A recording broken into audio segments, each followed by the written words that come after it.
In this project, we had gone through the steps of planning, digitally creating, testing, and 3D printing.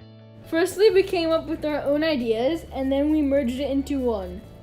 After we figured out our final idea, we took this to SketchUp, where we started to make our final idea. SketchUp is an online creating app where we can create models and designs of different rooms. After we finished our final idea on SketchUp, we thoroughly reviewed it on VR. It's really helping because I get an idea of how big things are in proportion to myself. So instead of just seeing it on the computer, I can actually see how it would look like to a potential customer. For example, I can go towards the front, So I'm currently in the front right now. I can go directly in front of the doors and see how that would be in proportion to myself. Yeah, I'm listening. So, for example, I can see that the doors are about yay high to me. So for an adult man, this would be too short. Yeah. I think the doors should be wider as they're really small and wouldn't be able to fit in many people at once. In this room, this may not be what it may look like, but this is the actual scale or size of what the showroom should be.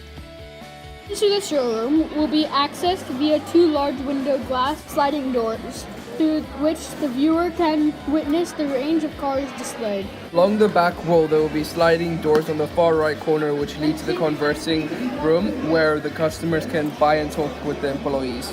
To use the car, we will ride in a white car template, which has the seats and steering wheel, etc. However, any model of the car can be superimposed on the model. In between these glass walls is where the simulator will be stored. 3 doors on the 3 sides of the room will lead to chambers, where the potential buyer can input their order from the VRs into the antechamber. The VR will then place headsets on and see any adjustments/changes they made to the car previously. The VRs will be used to view the car from a real-life perspective and to view it as it would be ordered. After the buyer has chosen, they can once again enter the conference chamber and buy the car itself. As you can see, we have our prototype right here in front of us. This will be the basic view from the front that your normal average everyday customer will be seeing. And finally, if the customers would like to bring back info to show the relatives or friends, the employees would give customers a code or for the website which they could access videos of the augmented reality, the car selected and the other info.